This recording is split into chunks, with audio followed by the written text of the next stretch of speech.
ውድ የዝግጅታችን ተከታታዮች እንደምን ሰንብታችኋል? ይህ በየሳምንቱ ወደ እናንተ እየተዘጋጀ የሚቀርብላችሁ የጄንቢ ሚኒስትሪ የሚዲያ አገልግሎት ነው። እግዚአብሔርን እንግዲህ ስለ ዛሬው ቀን እጅግ አድርገን እናመሰግነዋለን። ዛሬ በጣም ጥሩ አየር ስለሆነ ውጭ ወጣ ብለን አየሩንም እየተቀበልን የዚህ ሀገር እንግዲህ አየሩ እየተለወጠ ነው። እግዚአብሔርን እናመሰግናለን። ስለዚህ ጊዜ ዛሬ እግዚአብሔር በጣም ግሩም የሆነ ነገር ይናገረናል ያስተምረናል ብለን እናስባለን። እስቲ እግዚአብሔር እንዲባርክልን በመካከላችን እንዲገኝ የሚሰሙንንም እኛንም እንዲናገር እንዲባርከን በጸሎት ፈጽመን። እግዚአብሔር አባት ሆይ ስምህ ብሩክ ይሁን። ስለዚህ ሰዓትና ጊዜ አንተ በአንድም በሌላም መንገድ የምትናገር እውነተኛ አስተማሪ ነህ። በዚህ ሰዓት ደግሞ የገለጥክልንን እውነትና ምስጢር ጌታ ሆይ ለሚሰሙን ሁሉ የሚድኑበት የሚተርፉበት እንዲሆን እኛም ደግሞ ጌታ ሆይ ተናጋሪዎች በዚህ እውነት የምንቆምበት እንዲሆን በመሐከላችን በመንፈስ እንድትመላለስ እንጋብዛለን።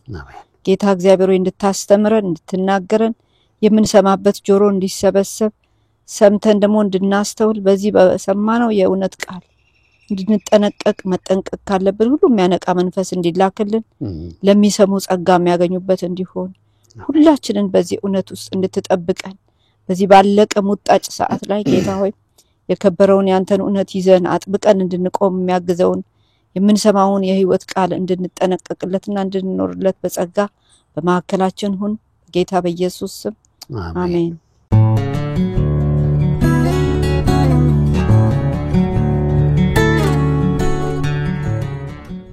እንግዲህ ውድ የዝግጅታችን ተከታታዮች ወደ ዛሬው መሰናዷችን ከመግባታችን በፊት አንድ የአምልኮ ዝማሬን እናቀርባለን። አብራችሁን ከኛ ጋር ጌታን አምልኩት።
ስለነበረን የዝማሬ ጊዜ እግዚአብሔርን እጅግ አድርገን እናመሰግናለን። እውነት ነው አምላካችን ሊመሰገን ሊመለክ የሚገባው ምስጋና ለእርሱ ብቻ የሆነ አምላክ ስላለን እጅግ ደስ ይለናል። ዛሬ ደግሞ እግዚአብሔርን እጅግ አድርገን እናመሰግናለን። ለባለፉት ተከታታይ ሳምንታት አሁን ከወር በላይ የሆነው ነው እና በአንድ ርዕሰ ጉዳይ ላይ ነው እየተነጋገርን ያለነው። ይሄ እየተነጋገርንበት ያለነው ጉዳይ ሰይጣን እኛን ከአምላካችን ከእግዚአብሔር ፈቃድና ሐሳብ ውጪ ሊያረገን የሚጠቀምባቸውን ስልትና ዘዴዎቹን እንደ እግዚአብሔር ቃል እያጠናን ነው። በዚሁ አጋጣሚ የዝግጅታችን ተከታታዮች ምናልባት ዛሬ ገና ይህንን አገልግሎት እየተከታተላችሁ ያላችሁ ወይም ከዚህ በፊትም የምትመለከቱ ይህንን ፕሮግራም ግን ይህ ፕሮግራም ከጅማሬው ጀምሮ ያመለጣችሁ ኖሮ እባካችሁ ወደ ኋላ መለስ ብላችሁ እነዚህን ተከታታይ መልእክቶች እንድታደምጧቸው በጣም እናበረታታችኋለን። እንግዲህ ብዙ ነገር ስንል መተን አሁን የደረስንበት የክፋት ስልቱ ክፍፍል መከፋፈል እና ዲያብሎስ እንግዲህ አንዱ እያንዳንዳችን ልንሄድበት ከሚገባን በግል ህይወት እንደ ቤተክርስቲያን እንደ ቤተሰብ ልንሄድበት ካለው ነገር የሚያወጣን በመከፋፈል ነው። እንግዲህ ስለመከፋፈል መቼስ ለኛ ህዝብ በይበልጥ ለቀባሪ ያረዱት አይነት ነገር ነው። በርግጥ እንደው በእኛ ሀገርም ብቻ ሳይሆን በመላው ዓለም አሁን ሰይጣን የሚሰራበት ትልቅ ዘዴና ስልቱ ነው እና ይሄንን ነገር ነው የምናየው። ግን ከዛ በፊት ለምን የመከፋፈል ምልክቱ ወይም መነሻው አድራጊው ሰይጣን እንደሆነ የአንድነት ተምሳሌትና ደግሞ የህብረት ዋና ምልክታችን የሆነው ደግሞ እግዚአብሔር አምላካችን ነው። ስለዚህ እግዚአብሔር አምላካችን የአንድነት ምሳሌ ነው በሚል ጥቂት ብናወራ ከዛ ወደዚያኛው ወደ መከፋፈሉ ነገር እንሄዳለን። አስቀድመን ከዘዳግም ምዕራፍ 6 ቁጥር 4 ላይ ያለውን ቃል ይሄ በጣም የታወቀ ነው። በነገራችን ላይ ይሄን ቃል እስራኤላውያኖች በብዙ ዘመናት ውስጥ ያልተለያቸው ቃል ነው። እውነት ነው አይደለ? ይሄ ቃል እስራኤል ሆይ ስማ አምላካችን አንድ እግዚአብሔር ነው የሚል ነው። ይሄንን ጥቅስ ከብዙ አይነት መልክ ሰዎች ይጠቀሙበታል። ዛሬ የምንመለከተው በይበልጥ ይሄ አሁን ያነሳነው የእስራኤል ሕዝብ ለብዙ ዓመታት ተበታትነው ነበር። ለብዙ ዓመታት አገር አልነበራቸውም። ለብዙ ዓመታት ስደተኞች ነበሩ። እስካሁን ድረስ በጎረቤቶቻቸው ባሉ አገሮች ሁሉ በወሰን በተለያየ ግጭት ይጨነቃሉ። መጥፋት አለባት የምትባል ምድር ናት። የእስራኤል ሕዝብ ሁሉ ቀን አንድነቱን የሚጠብቅበት ቃል ይሄ ነው። እግዚአብሔር አምላካችን አንድ አምላክ ነው እና የእግዚአብሔርን አንድነት ይዘው ያህዌን ያቆመን ብለው እነሱም ለህብረት እንዲመቻቸው ያደረገ ትልቅ ቃል እንደሆነ ነው የምናየው። እግዚአብሔር አምላክ አንድ አምላክ ነው ብለው ሲሉ የረዳቸው ብቸኛ ተስፋ ብቸኛ ኃይል የሱ እንደሆነ ያውቃሉ። ከሱ ሌላ አሁን ብዙ አማልክት አይተዋል። በግብጽ ብዙ አማልክት አይተዋል። እነዛ አማልክቶች ሲያድኑ አላዩም። እንደውም ሲጠፉ ነው ያዩት። አማልክት ብለው የሾሟቸው በሙሉ እነዛ 10ቱ መቅሰፍት ሆነው የመጡት አምላኮቻቸው ነበሩ። አንዳቸውም ግን አዳኝ አልነበሩ። የነርሱ አምላክ አንዱ አምላክ እግዚአብሔር ብቻ ግን አዳኝ ሆኖ ከዛ ከባርነት ያወጣ አምላክ ነው። ስለዚህ እንደዚህ አይነት አዳኝ የሆነ አምላክ እሱ ብቸኛ ነው የሚል እምነትና ተስፋ ነው በውስጣቸው የሚሞሉት። ስለዚህ እግዚአብሔር አምላክ አንድ ብቸኛ እሱ ብቻ ነው አዳኝ። እሱ ሊከፋፈል አይችልም።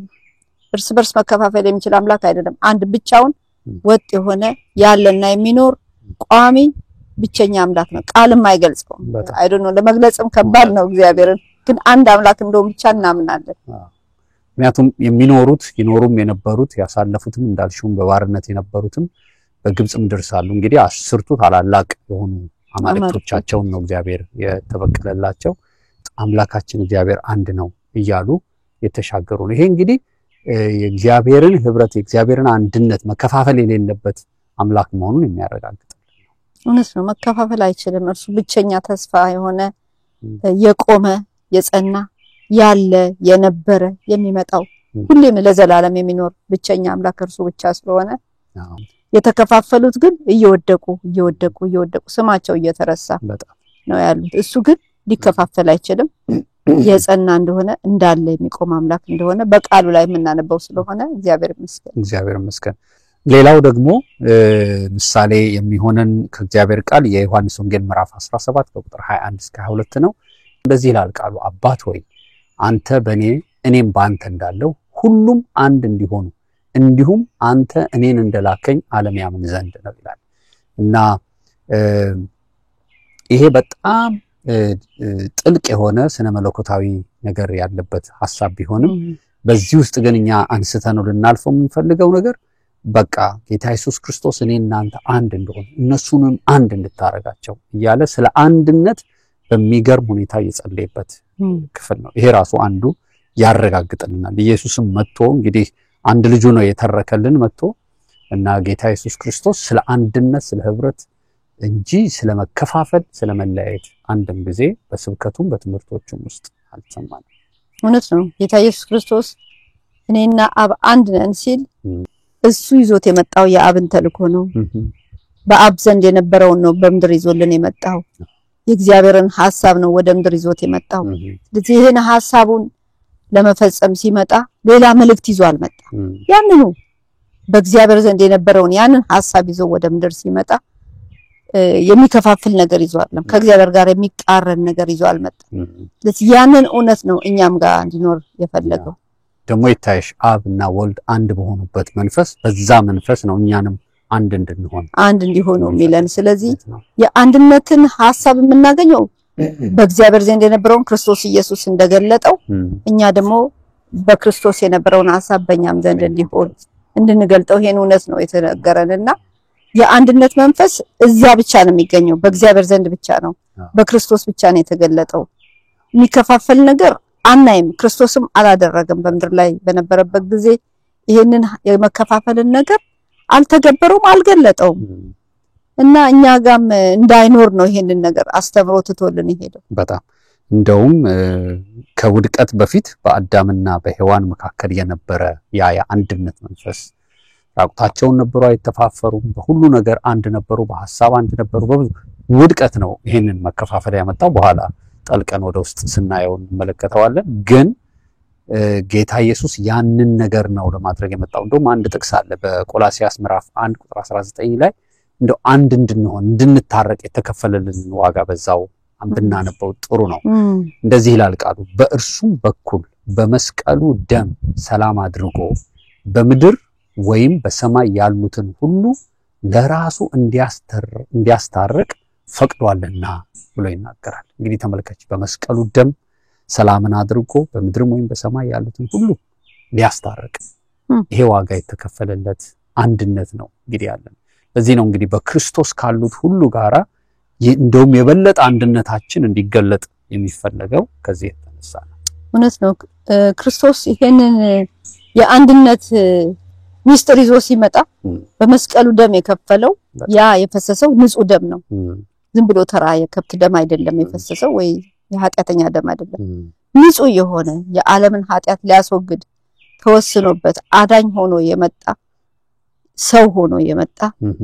የሱ ደም ነው የፈሰሰው ያ ደም ደግሞ እኛን ማስታረቅ የሚችል ኃይል ያለው ነው ኃይል ያለው ምክንያቱ ንጹህ ስለሆነ ነው ምንም ኃጢአት ያልተገኘበት ግን ቅዱስ ስለሆነ በቅድስናው ነው እኛን እንድንጸድቅ ታራቂዎች እንድንሆን አስታራቂ ሆኖ በመሐከላችን የገባውና በዛ በእግዚአብሔር ዘንድ የነበረውን ያንን የእግዚአብሔርን ሐሳብ አምጥቶ እኛን ሩቅ የሆነው ላይናታች ምንም ሊያቀራርበን የሚችል ነገር የሌለበትን መሐከል ሆኖ መስቀል ሆኖ አሻግሮ በሱ ተላልፈን ወደ አብ መድረስ ይቻላልውና ይሄ አንድነቱ ቀላል አይደለም አሁን ዳልሹ እንደውም በጣም የሚታወቀው ይሄ የመስቀሉ ምልክት እርስ በርሳችንን እንደገና ደግሞ ምድርን ከሰማይ ከእግዚአብሔር ጋር ያስታረቀበት ግን በመስቀሉ ደም ነው ዝም ብሎ አይደለም ቀራንዮ ባፈሰሰልን ደም ነው ይሄንን ዋጋ የከፈለልን እንግዲህ መከፋፈልና መለያየት እንግዲህ በመካከላችን ተገኘ ማለት ይሄን ሁሉ ዋጋ ያጠፋል ማለት ነው ትክክል ይሄ ሁሉ የተከፈለውን ዋጋ ይሄን ሁሉ የእግዚአብሔርን ሐሳብና ዓላማ ያጠፋል እንግዲህ በዋናነት ዛሬ እንደው በዚህ ቀን ልናነሳው ምንፈልገው ዋናው ጥያቄያችን ሰይጣን በዋናነት እኛን እርስ በርስ በመከፋፈል ለምንድን ነው የሚዋጋን የሚለው ነው የመጀመሪያው ትልቁ የምናገኘውና ልናስተው ሁሉ ቀን መከፋፈል ያለበት ጥል ያለበት ስንሆን በጣም ልናስብ የሚገባን ሰይጣን እኛን በመከፋፈል ምንድነው የሚያገኘው ጥቅም ስንል የእግዚአብሔርን ኢሜጅ የእግዚአብሔርን ባህሪ ተቃራኒ በመሆን እግዚአብሔርን ማሸነፍ የሚችለው እኛን ሲያሸንፍ ነው በእኛ መሐከል ያለውን ፍቅር እግዚአብሔር የዘራውን ይሁን የተከፈለውን ዋጋ እሱን በማሳጣት ያንን እግዚአብሔር ያደረገውን የተከፈለውን ዋጋ ከንቱ በማድረግ ድልን ያገኛል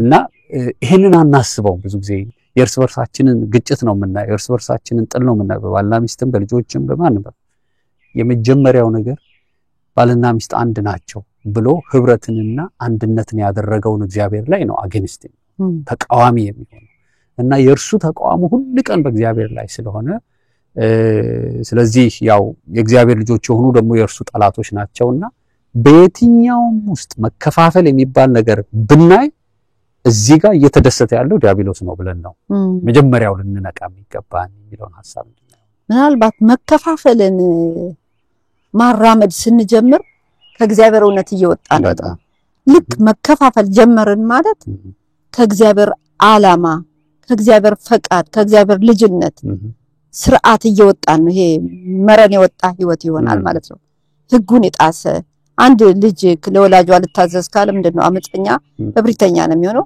እሺ አይልም አይታዘዝም ባለመታዘዝ እግዚአብሔርን ወደ መበደል እንድንመጣ ኢንዳይሬክትሊ በሱ የተባባሪዎች በቃ በትክክል የሱን ሐሳብ ነው እናራምደው የሚከፋፍል ሐሳብ ስናቀርብ የሚከፋፍል ሐሳብ ላይ ስንተባበር የሚከፋፍል ሐሳብ ላይ ስንጽፍ ስንናገር እንደሰኩሬ ሁሉ የሱን ሐሳብ የሱን ኪንግደም ያሳያል መከፋፈልን እንዳልከው የእግዚአብሔርን ህልውና ሚነካ ነገር ለማምጣት እኛን በእኛ በኩል ነው እግዚአብሔርን ለማናደድ የሚፈልገው እግዚአብሔር በሱ አይናደድለትም ግን ቢሆንም እኛ ተባባሪ ስንሆን ነው እግዚአብሔር የሚያዝነው የሚያዝነው ስለኛ ነው የሚያዝነው እሱኮ ሁሉ ስልጣን በእጁ ነው ያለው ግን የምህረት አምላክ ስለሆነ በምህረቱ ድል እየሰጠን እንደገና ወደ መመለስ እንድንመጣ ከመከፋፈል እንድንነቃ በመከፋፈል የሚገኝ ነገር የለም ግን መከፋፈልን አደረገን ማለት ወዲያው ነው የዲያብሎስ ተባባሪ ነው ስለሆነ ምናልባት የቱጋ ተባባሪ የሆነን ነው የቱጋ የዲያብሎስ ፕሮግራም አስፈጻሚ የሆነን ነው እኔ ከራሴ ጋር እየተከፋፈልኩኝ ነው ብዙ ነገር አለና ወደፊት እየሄድን እናየዋለንና እንግዲህ ወደድንም ጠላንም ቀደም እንዳልነው አሁን በጣም እየጠለቅን ስንሄድ እናገኘዋለን በቃ የመከፋፈል ነገር ውስጥ እንደውም እኔ አሁን ስታወሪ ምን መጣልኝ መሰለሽ አንዳንድ በጣም የተለመዱ አካባቢዎችና ቦታዎች ላይ ስብሰባዎች እየተደረጉ ጥሩ ሄደው ሰዎች ወደ ጥሩ አንድ ሐሳብ እየመጡ ሳለ ይመጣልና እኔ ግን እዚህ ጋር ቆይ ብሎ የሚከፋፍል ሐሳብ ብጥብጥ የሚያረጋ ሐሳብ እና ሰዎች ከዚህ የተነሳ እንደው ይሄ ሰውዬ እንደው በተስማማ ይሄ ሰውዬ እንዲባላረግ ወይ እሷ እጇን ባላወጣች እስኪባሉ ድረስ በመከፋፈል ሐሳብ የተካኑ ሰዎች አሉ በጣም መጸለይ ያለባቸው ይሄ በጣም ትልቅ ነገር ነው ግን ላውቁትም ይችላል ተጠቀሚያም ይሆኑ ለነሱን አዲስ መከፋፈል የሚፈልግም አንዱ ጥሩ ሐሳብ ማምጣት እንዲመስላቸው ይችላል ምክንያቱም አለማስተዋላችን ሰይጣን ስለሚጠቀም ግን እንዲህ አይነት ሰዎች አሉ በየትኛውም እኮ ነው አሁን ይሄ መንፈሳዊ ነገር ስለሆነ አይደለም የቤተሰብ እንትን ጉባኤ ሊሆን ይችላል ቤተዘመድ ሊሆን ይችላል የሆነ ማህበር ሊሆን ይችላል ግን ሰዎች እንደዛ ያረ እንዲህ አይነት ባህሪ ያላቸው ሰዎች እሱ በቃ ይሄን ሐሳብ ጀመረ መናገር ተብሎ በቃ ሰው ይበጠበጣል ያየሽ ጠላት የሚጠቀምባቸው ናቸው ማለት ነው ሳያስቡት ነው ግን ቅድም እንዳልሽው እና እንደ ቆም ብለው እንደ የእውነት ግን እኔ ማመጣው ሐሳብ ለምን አከራካሪ ይሆናል ማከራከሩ ለምን ደስ ይለኛል ይሄ የሚከፋፍል ነገር ነው እንዴ ብለው ማሰብ አለበት መንቃትም አለባቸው እስከመቼ በእንደዚህ አይነት ባህሪስ ከፋፋይ ሆኖ መገለጫ መሆንስ በዛው ልክ ደግሞ ተርመስመስመስ ሲያለን ሐሳብ መጨረሻ ላይ ብድግ ብለው ይሄ ነገር እንዲቢው ብለው ለበጎ ቢቀይሩ የሚሰበስ ይሄ ደግሞ ትልቅ ጸጋ ነው በጣም እና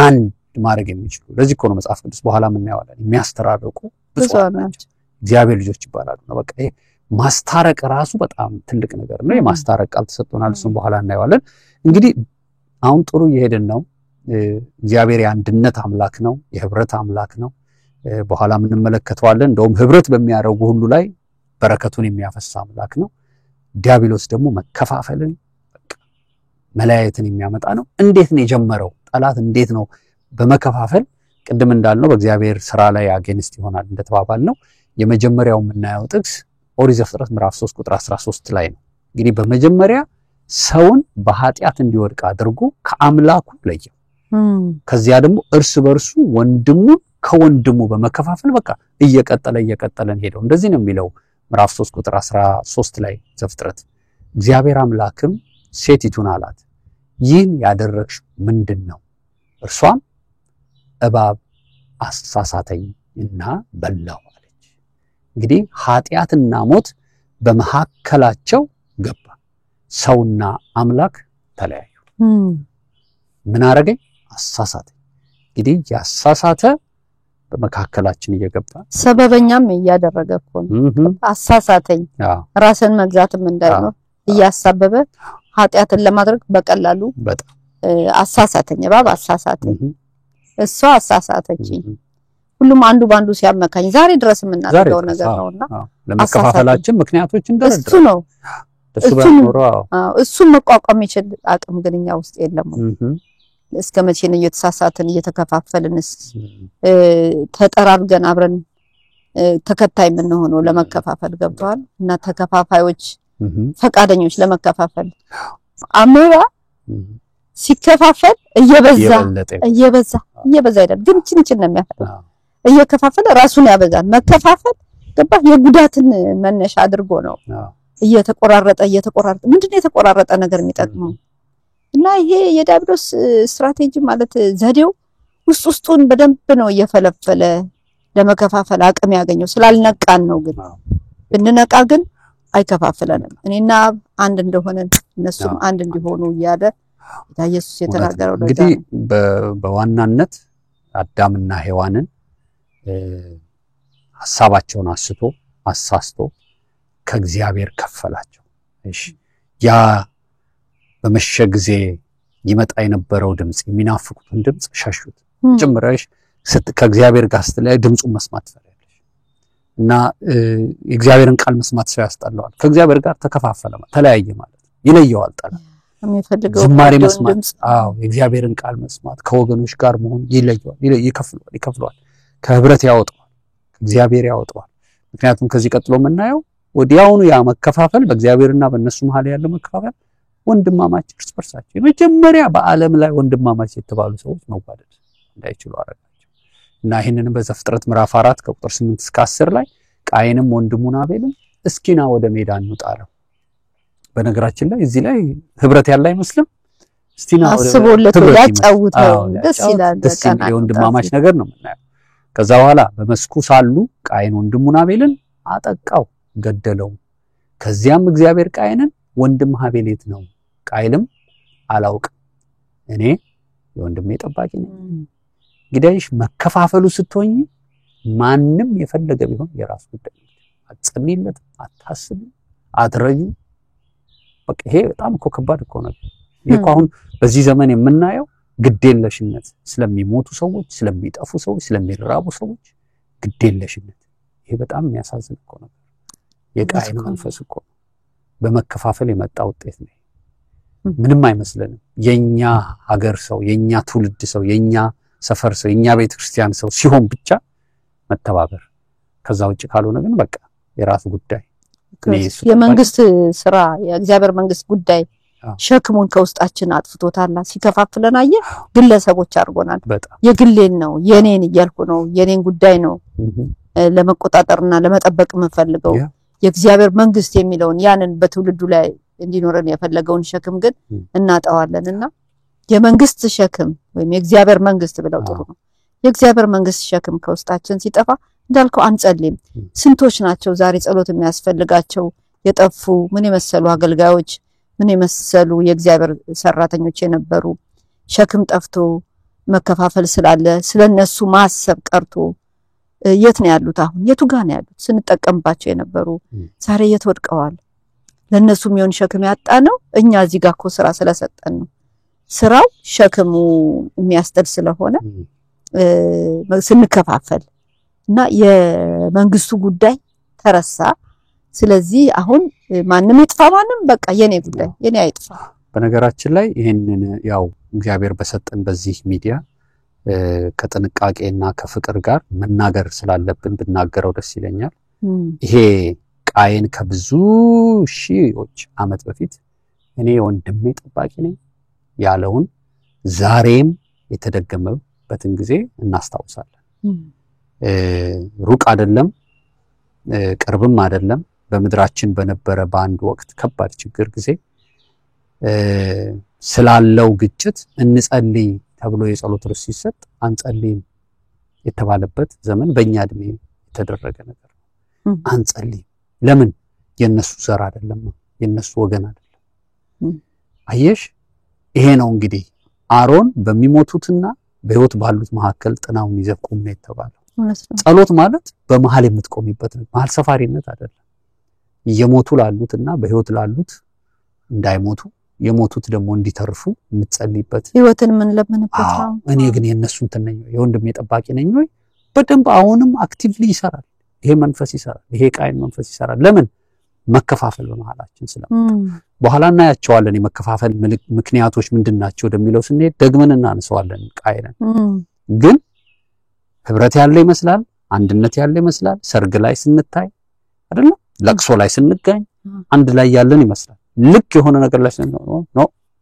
እኔ እሱ ጠባቂ ነኝ ይሄ የመከፋፈል ፍሬያችን እውነት ነው በእውነት ይሄ ለልጆቻችን ለትውልዱም እንደምናስተላልፍ ይሄ በጣም ለሚሰማን ሰው ሁሉ በእውነት እንዲያስቡበት ምክንያቱም እግዚአብሔር ምን አለ የወንድምህ ደም ከምድር ወደ ሰማይ ይጮሃል ዛሬ የብዙዎች ወንድምና እህቶቻችን ደም ይጮሃል ምናልባት በአካል አልገደልንም የትኛው ደም ልንል እንችላለን ግን ወንድሙን የሚጠላ ራሱ ነፍሰ ገዳይ ነው ስለሚል የምንጠላቸውን እየገደልናቸው እንደሆነ እንድንነቃ ያስፈልጋል መግደል ከሰይፍ አንስቶ ከመቁመጥ አይደለም የሚጀምረው ከጥላቻ ነው ስለዚህ የጠላናቸው ካለ የጠላናቸው ያለናቸው እየገደልናቸው እንደሆነ ለዛም እኮ ነው መጸለይ ያቃተን የነርሱ ጠባቂ ነኝ ይያል ነው ለዚህ ነው እውነት ነው እንግዲህ የመከፋፈል ዋና ሐሳብ ነው ምናልባት እኛም እዚህ በደንብ እንወያይበታለን ግን በያሉበት እስቲ አንድ ጥያቄ ሰተናቸው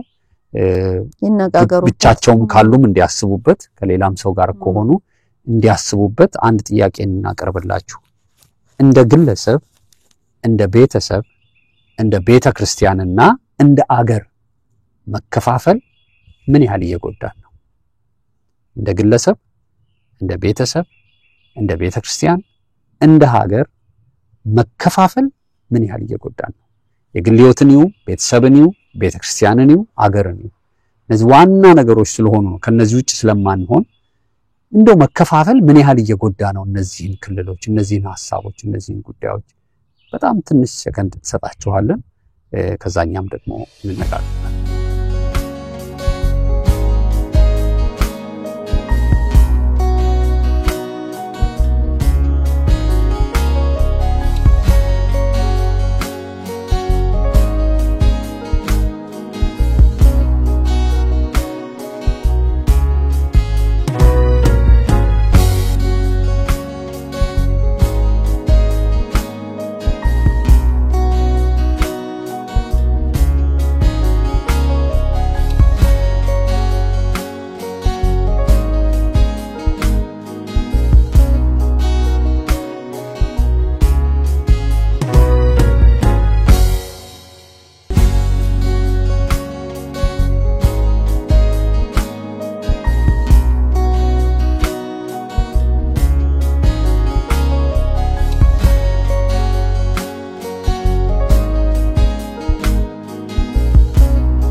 እንግዲህ ምን እንደተነጋገራችሁ አናቅም ግን እስቲ አንድ ሐሳብ እንንገራችሁና እንነጋገራለን አብረን ደግሞ የግል ህይወት ሲከፋፈል በበጎ ህሊናና በክፉ ልባችን መካከል እንዲሁም በስጋና በመንፈስ መካከል ያለ ፍትጊያ መከፋፈልን በግል ህይወታችን ላይ ያመጣል በያዕቆብ መልእክት ምዕራፍ 1 ቁጥር 8 ላይ ሁለት ሐሳብ ላለው በመንገዱም ሁሉ ለሚወላወል ለዚያ ሰው ከጌታ ዘንድ አንዳች እንዲያገኝ አይምሰለው ይለናል በገላትያ ምዕራፍ 5 ቁጥር 17 ላይ ስጋ በመንፈስ ላይ መንፈስም በስጋ ላይ ይመኛልና እነዚህም እርስ በርሳቸው ይቀዋወማሉ ስለዚህ የምትወዱትን ልታደርጉ አትችሉም ይለናል እንግዲህ አሁን እንደነገርሽን በግለሰብ ህይወት ውስጥ መከፋፈል ሲኖር የመጀመሪያው ነገር ሰው ሁለት ሐሳብ ሲኖሩ ይከፈላል ልቡ ይከፈላል ሐሳቡ ይከፈላል ቋንቋው ይከፈላል ትላንት የወሰነውን ዛሬ ይገለብጣል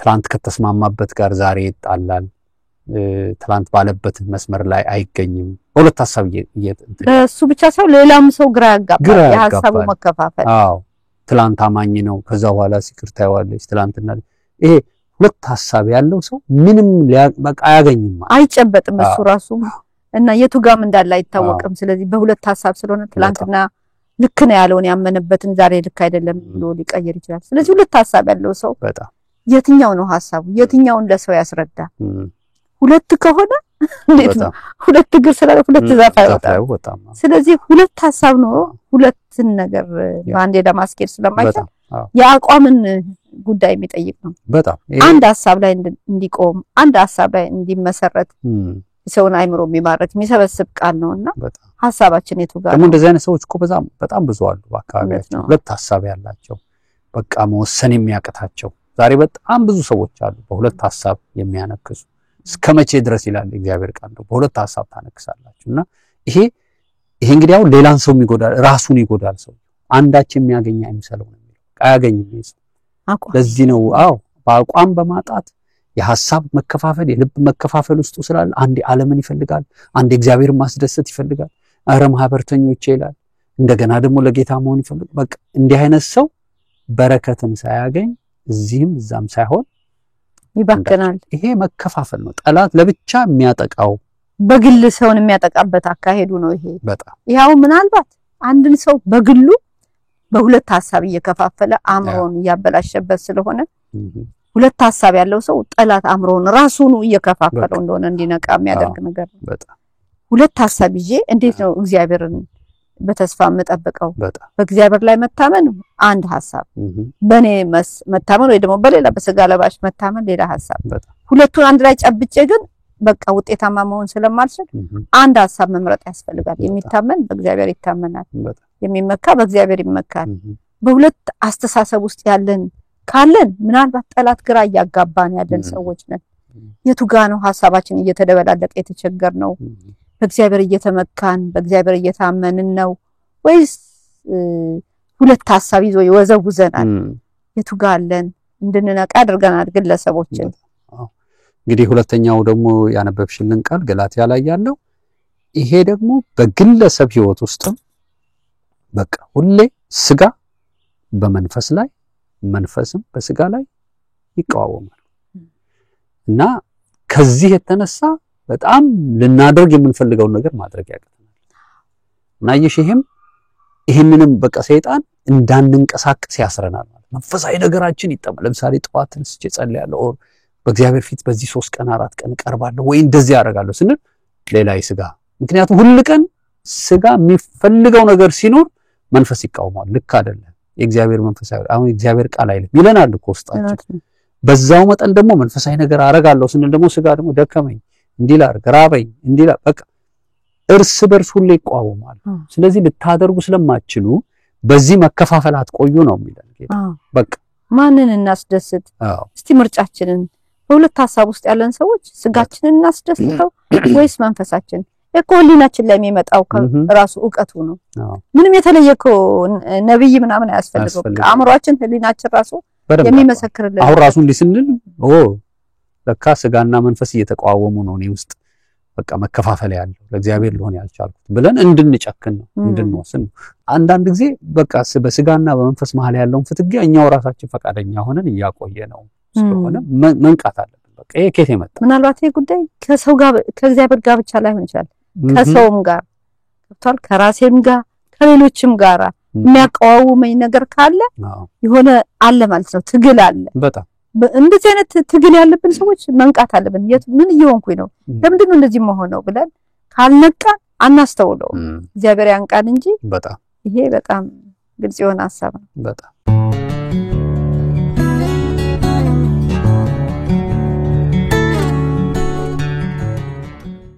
እንግዲህ ሁለተኛው ሐሳብ ደግሞ በቤተሰብ ላይ መከፋፈል ምንድነው ያመጣብን አደጋ ምንድነው ያመጣብን ጉዳት ለሚለው መቼስ ሁላችን እንደምናውቀው ቤተሰብ የሚመሰረተው በባልና በሚስት ነው በባልና ሚስት መካከል ደግሞ ያለ መከፋፈል በመጀመሪያ የሚያደርገው ሰላምን ያሳጣል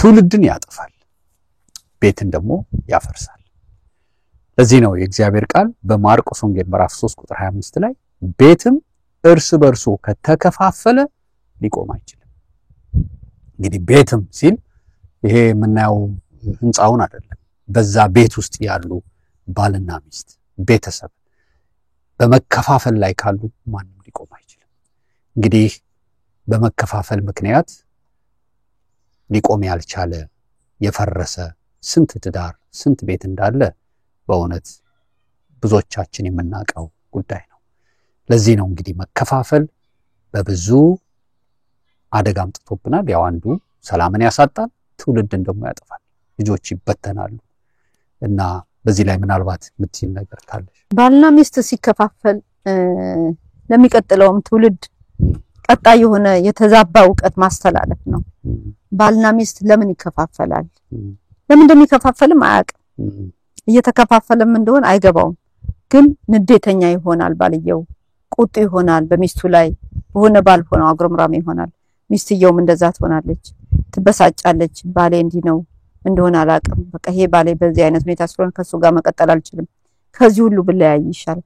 አንዳንዱ ደግሞ ምክንያትም የለውም እንዲሁ ከመሬት ተነስቶ በቃ ሰበብ ይፈጥርና ከትዳር አጋሩ ጋር መኖር ያቅተዋል። ለምንድን ነው ይሄ ለምን ሆነ ስንል ጠላት እየከፋፈለ ነው። እዛ ቤት ውስጥ እድል አግኝቷል። ማንን ነው ግራውንድ ያደረገው? ማን ነው መሳሪያ የሆነለት ለዛ ቤት መከፋፈል? ለልጆቹ እንዳያስቡ ያደረገው? ለምን የሚቀጥለውም ጄኔሬሽን የሚቀጥለውም ትውልድ እየተከፋፈለ መኖር ልክ ሆኖ ነው የሚመስለው። እናትና አባቱ ሲፋቱ፣ ሲጣሉ፣ ሲከፋፈሉ፣ ሲደባደቡ ወይ ሲሰዳደቡ ካየ ጠላት ይሄንን ሐሳብ እያመጣ ቤተሰቡን ሲበጠብጥ ልጆቹ ያ ዕውቀት ልክ ይመስላቸዋል። በጣም እንደዚህ ይመስላል። የሰው ኑሮ አይደለም። ለሚቀጥለው ጄኔሬሽን ልንጠነቀቅም ያስፈልገናልና እየተከፋፈለ ያለ ቤት መቆም አይችልም ከተባለ ካልቆመ ታዲያ ለምን ያ ትዳር ተመሰረተ? ስለዚህ ወደ ቦታው ለመመለስ እየተከፋፈለ ያለ ትዳር ካለ ወደ ቦታው ለመመለስ እንደገና መንቀሳቀስ ያስፈልጋል። ለምንድነው ግን ምን ሆኜ ነው እየከፋፈልኩት ያለው? እኔው እኮ ነኝ። እኔ ነኝ እኮ ዋናው መሳሪያ። የክፍፍሉ መነሻ እኮ እኔ ነኝ ብሎ ሰው መንቃት አለበት እንዴ። እንዴት ነው አንድ ሰሞን ወድጃት እየተባባሉትን ዛሬ ሲከፋፈሉ ምንም የማይመስላቸው እንዴት ነው? እግዚአብሔርን ከመሐከላችን ስናስወጣው ጠላት ይገባል። እሱ ደግሞ የዛ ቤት ራስ መሆን ሲጀምር መከፋፈል ይጀምራል።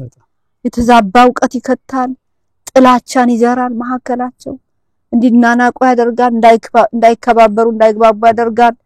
እኔ ነኝ ልክ እንዲባባሉ ያደርጋል። ሴቷም የቤት ራስ መሆን ትፈልጋለች፣ ወንዱም ኃላፊነቱን ይረሳል። የቤቱ ራስ ማን እንደሆነ አይታወቅም። ጠላት ይገባና እሱ ራስ ይሆናል። ስለዚህ ቤተሰብ እንዴት ይጽና? መከፋፈል ካለ ልጆች እንዴት ይቆሙ? ልጆች በነፃነትስ እንዴት ይማሩ?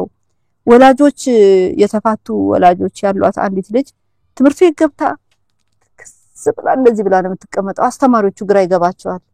ሐሳቧ ልሰበሰብ አላት። የእናትና የአባቷ ነገር ነው ቁጭ ብላ ትዝ የሚላት። ቁጭ ብላ ግራ ገባቸው። እቺ ልጅ ምን ሆና ነው? ወላጅ ተጠራ። ወላጆቹ ምንም አይሉም። የቅርብ የሚያቋት ቤተሰቦች ተጠሩ። የእናትና የአባቷ ችግር እንደሆነ ሲነገራቸው ኦኬ ይሄ ነው ተብሎ አስተማሪዎቹ እንደውም የተለየ ትኩረት ሰጥተው እሷን መከታተል ጀመሩ።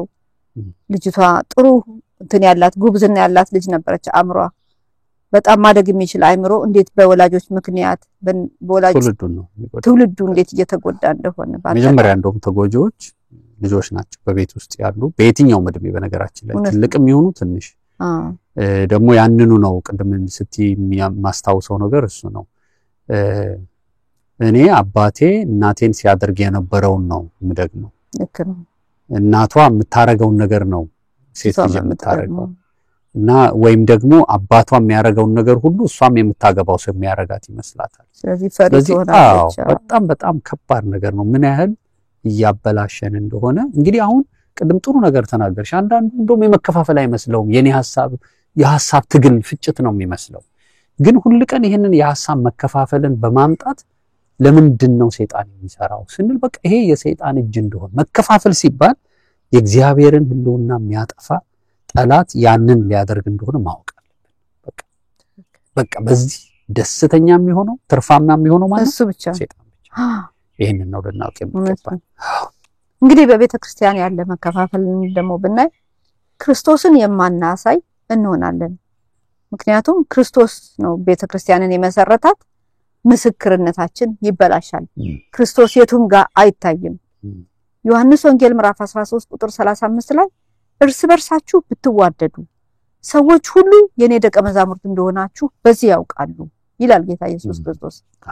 እርስ በርሳችን እንዋደዳለን ወይ? እርስ በርሳችሁ ብትዋደዱ የኔ ደቀ መዛሙርት እንደሆናችሁ በዚህ ያውቃሉ ከተባለ ፍቅራችን ነው ማለት ነው እኛን የሚገልጠን። አሁን ያ ፍቅር የተሰጠን ፍቅር የት ሄደ?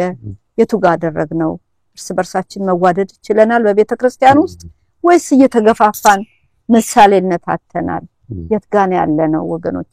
ይሄ እንድናስብበት ነው። ምናልባት ተጨማሪም ካለ የሚገርምሽ አሁን ስትይ እርስ በርሳችሁ ብትዋደዱ ሰዎች የኔ ደቀ መዝሙር እንደሆናችሁ ያውቃሉ ከተባለ እርስ በርሳችሁ ደግሞ ከተከፋፈላችሁ የዲያብሎስ ደቀ መዝሙር እንደሆናችሁ ይታወቃል ማለት ነው። ተቃራኒ እና ለዚህ ነው የትኛው መከፋፈል ባለበት የዲያብሎስ በቃ ሐሳብ አለበት እሱን እየወከልን የሱን መንግስት እያገለገልን ነው ስለዚህ በፍቅራችሁ ነው የምትታወቁት ይሄ ነው በቃ ስትዋደዱ አንድ ስትሆኑ ፍቅር ያለበትን ነገር ስታደርጉ ነው የሚለን እነዚህ ነውና አንዱ ዛሬ የቤተክርስቲያንን መልክ ያበላሸው ሰዎች እኔ እንደነሱ ከመሆን ያሉት መከፋፈላችን ነው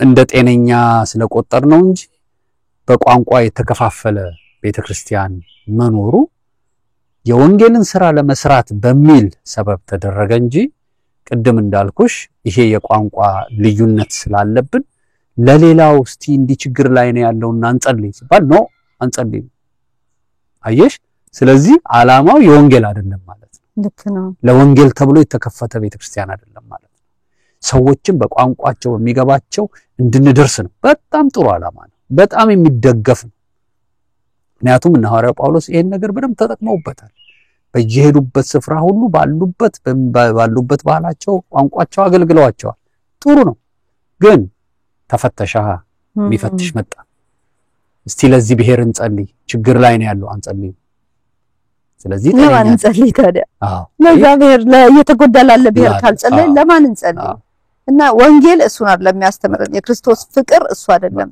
አይሽ አሁን የዚህን ዘመን ቤተክርስቲያንን እንድትጠላ መልኳ እንዲበላሽ ሰዎች እንዲጣሉ ያደረገብን ድሮ ፍቅራቸው እየተባለ ይመጡ ነበር የሚል ሰምተናል እኛ ልጆች ሆነን በጣም ይተባበራሉ አንዱ አይወድቅም በቃ ያነሱታል ይረዱታል በሁሉም በስጋዊውም በመንፈሳዊውም በጣም ይረዳዳሉ ይጸልያሉ ያለቅሳሉ አብረው አሁን ያይል ጥቅም ጋር ከተያያዘ ብቻ ነው የሚሆነው ስለዚህ ይሄ በቃ የኔ ደቀ መዛሙርት እንደሆናችሁ የሚታወቀው በፍቅራችሁ መከፋፈል ባለበት የትኛውም ቤተክርስቲያን ኢየሱስን አይደለም ያስተዋወቀች አለች ይሄን ቁርጣችንን ማወቅ አለብን ምናልባት ቤተክርስቲያን እንደዚህ አይነት ደረጃ የደረሰችው በየባስብ ደቀ መዛሙርት ሳይሆኑ መሪ ሆኑ ደቀ መዝሙር ሳይሆኑ ደቀ መዛሙርት እንደሆናችሁ የኔ ተከታይ እንደሆናችሁ በዚህ ይታወቃል ካለ ኢየሱስ ደቀ መዝሙር ሆነው ነው ወይ አገልጋይ የሆኑት ደቀ መዝሙር ሆነው ነው ወይ መሪ የሆኑት እና እንዴ ይሄንን እኮ ልንስተው ማንችለው እውነት እኮ ነው በፍቅራችሁ ያውቋቸዋል ከተባለ ፍቅራችንን የት አድርገነው ነው አሁን እዛ ቦታ ላይ የመከፋፈል ዋነኛ ለመሆን የዲያብሎስ ፕሮግራም አስፈጻሚ ለመሆን ፕሮግራም የምንሰራው እንዴት ነው ይሄ እንዴት ነው የማይታየን እንዴት ነው የማይበራልን ይሄ እኮ ትልቅ አመጽ እኮ ነው ኃጢያት እኮ ነው የቤተ ክርስቲያንን መልክ ማቆሸሽ ማለት ምን ያህል በእግዚአብሔር ዘንድ አጸያፊና ተጠያቂነት ነው ይሄ በጣም ከባድ ነገር ነው ምናልባት ደቀ መዝሙር ሳይሆኑ ይሄን ነገር የፍቅር መነሻ አልሆንም አልጸልይም የሚል ሰው ካለ ካልጸለየ ጸሎት ነው ዋናው እግዚአብሔር ቤት ውስጥ ምን ይሰራል ምንም አይሰራም እኮ እና ጸሎት ግዴታችን ነው ለሚጠሉን ሁሉ ነው እኮ ምን ጸልየው ለሚያሳድዱን ሁሉ እኮ ነው ምን ጸልየው ለነዚህ ሁሉ እኮ ነው የምናለቅሰው እግዚአብሔር ምሕረት እንዲያረግላችሁ ምሕረት ለማኞች ካልሆነ ቅድም እንዳልከው አሮን በሚሞቱትና በሕያዋንና በሙታን መካከል ጣልቃ ገብቶ ጥናውን ይዞ የሚቆም ከሆነ የክህነት ስራ ከሆነ የሚሰራው ቤተክርስቲያን ውስጥ እኛ እድል የተሰጠን አገልጋዮቹ ይሄን የህይወትን ይዘን ነው በመሃል እንድንገባ የተፈለገው የሚጠፉት እንዲድኑ ነው የቱንም ያህል አመፀኛ ኃጢያተኛ ይሁኑ እግዚአብሔር ምሕረት ባደረገልን ልክ ነው ሌሎችን የምንምረው በፍቅር የምናስተናግዳቸውና ይሄ እውነት ሊበራ ይገባል ፍቅራችን እስከዚህ መታየት መገለጥ አለበት ዛሬም ቢሆን እድል አለን በፍቅር ልንገለጥ ምናልባት ስቻለው ይሄን መልእክት የሚሰሙ ስቻለው አው በፍቅር አልተገለጥኩም እውነተኛ ደቀ መዝሙር አልሆንኩም የእግዚአብሔርን እውነት ይዤ አልቀረብኩም የመከፋፈል ምክንያት ሆኛለሁ የሚከፋፈሉትንም ደግፍ ያለው ምንል ከሆነ ምናልባት መንቃት አለብን እና ለመመለስ እድል ስላለ እግዚአብሔር መሐሪ ነው የምሕረት ደጅ ሳይዘጋ ቶሎ ሰው መመለስ ይችላል በዚህ ባህሪ ውስጥ መግባት ራሱ ማስገባት ይችላል በጣም እንደው አንድ የመጨረሻ አሁን ከተናገርሽ ውስጥ ማስመር የምፈልገው ቅድም ጥሩ ነገር አልሽኝ ደቀ መዝሙር ሳይሆኑ ነው ወደ አገልጋይ እሺ ደቀ መዝሙር ማለት ተከታይ የክርስቶስ ተከታይ ከሆንሽ የክርስቶስን ፍቅር ነው የምትከተል ያ የተከተልሽውን ፍቅር ነው የምታንጸባርቀው ስለዚህ የተከተልነው ሌላ ነገር አለ ማለት ነው የሌላ ተከታዮች ነን ማለት ነው የመብት ተከታዮች ነን ማለት ነው። የትዕቢት ተከታዮች ነን፣ የኩራት የራሴ ምን ተከታዮች ነን ማለት ነው። ስለዚህ ነው ያንኑ እናንጸባርቀው። ስለዚህ የቤተክርስቲያንን ገጽታ ጉዳት መከፋፈል ያመጣው ከዚህ የተነሳ ነው። ጌታ ይርዳን። እንግዲህ በእንደዚህ አይነት ባህሪ መቀጠል አንችልም። ምናልባት ቦታው ላይ ላለን ሰዎች ያነቃናል ብዬ አስባለሁ። እኔ የት ጋር ነኝ ያለሁት አሁን በትክክል ደቀ መዝሙሩ ነኝ ወይስ እየጠላሁም ነው? እዚህ ጋር ደግሞ የምለፈልፈው እና ብዙ ነገሮችን እኛንም ጨምሮ እንድንፈትሽ ያደርገናል። ደቀ መዝሙር ነን ወይ? የሚጠሉንን እንወዳቸዋለን ወይ? አሁን በጣም የሚጠሉን አሉ፣ በጣም ደግሞ የሚወዱን አሉ። ግን ስለጠሉን እነዚህ ሰዎች የሆነ ነገር ይሁን አልጸልይላቸው ማለት አልችልም። ግዴታዬ ነው። የክርስቶስ ደቀ መዝሙር ከሆንኩ እጸልይላቸዋለሁ፣ ያን ልብ እንዲያገኙ፣ ያ መንፈስ እንዲያገኙ። ይሄ ጸጋ ያስፈልገናልና ምናልባት የሚሰሙን ይሄን ጸጋ እንዲካፈሉ ነው የኛ መልእክት። አሜን። አዎ እንግዲህ ውድ የዝግጅታችን ተከታታዮች መከፋፈል በግለሰብ ህይወት ደረጃ የሚያመጣውን ተነጋግረናል፣ በቤተክርስቲያን የሚያመጣውን ተነጋግረናል፣ እንደዚሁም በቤተሰብ ውስጥ ያለው ነው። አሁን ደግሞ በአገር ደረጃ ያለን መከፋፈል እንመለከተዋለን። አገር እንዳይጸና፣ ሰላም እንዲታጣና እርስ በርስ ህዝብ እንዲበላላ ያደርጋል መከፋፈል። ይሄ ለኛ ሀገር ህዝብ በእውነት በፍጹም የተደበቀ እውነት አይደለም። የእግዚአብሔር ቃል በማርቆስ ወንጌል ምዕራፍ 3 ቁጥር 24 ላይ ስለ መከፋፈል ሲናገር የጸና መንግስት አይኖረውም የሚል ሐሳብ ይነግረናል። እንዲህ ነው የሚለው ቃል፣ እርስ በርሱ የሚከፋፈል መንግስት ሊጸና አይችልም። ይሄ እንግዲህ ወስደን በተለያየ በሀገራችን ሲከሰቱ የነበሩ በአፍሪካ ያሉትን ችግሮች፣ በአውሮፓ በሌሎችም ሀገሮች በዓለም ዙሪያ ያለው በሁሉ የሚሰራ ነው። ይሄ ለአፍሪካ ብቻ የሚሰራ ለእንትን ብቻ የጸና መንግስት አይኖራቸው። ሌላው ደግሞ ፈጽሞ ሰላም አይኖርም በመከፋፈል ውስጥ። በሁለተኛ ዜና መዋዕል ምዕራፍ 15 ከቁጥር 5 እስከ 6 እንደዚህ የሚል ቃል አለ። በምድር ነዋሪዎች ሁሉ ዘንድ ታላቅ ሁከት ስለነበር በሰላም ወጥቶ መግባት አስተማማኝ አልነበረም ይላል። የሚገርም እኮ ነው። በሰላም ወጥቶ መግባት የሚቻለው መከፋፈል ሲጠፋ ነው። እንደዚሁም ደግሞ ክፍፍል የሚበላው እርስ በርስን እንደሆነ ደግሞ ትንቢተ ኢሳይያስ ምዕራፍ 19 ቁጥር 2 ላይ ተጽፎልናል። ወንድም ወንድሙ፣ ባልንጀራ ባልንጀራው፣ ከተማም ከተማን፣ መንግስትም መንግስትን ይወጋል ይላል። ይሄ የመከፋፈል ምልክት ነው። ስለዚህ እንግዲህ ከየትኛውም መከፋፈል በስተጀርባ ማን ያለው? ሰይጣን ያለው። እንግዲህ ታዲያ ሰይጣን እንዴት አድርጎ ነው በመካከላችን መከፋፈልን የሚያመጣው? እንግዲህ እስካሁን ድረስ ምን እያረገን እንደሆነ የት እንደከፋፈለን አይተናል። አሁን ደግሞ ከዚህ በኋላ ምንድነው የሚጠቀመው? ለመከፋፈል የሚጠቀምባቸውን ዘዴዎቹ፣ ስልቶቹ ምን እንደሆኑ ብናያቸው መልካም ነው።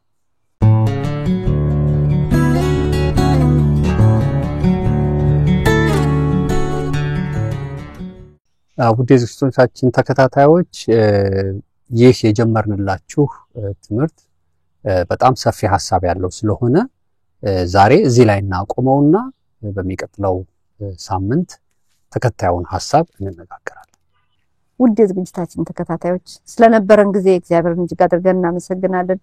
በሚቀጥለው ሳምንት ደግሞ በሌላ ዝግጅት እስከምንገናኝ መልካም ቆይታ፣ በሰላም ቆዩ።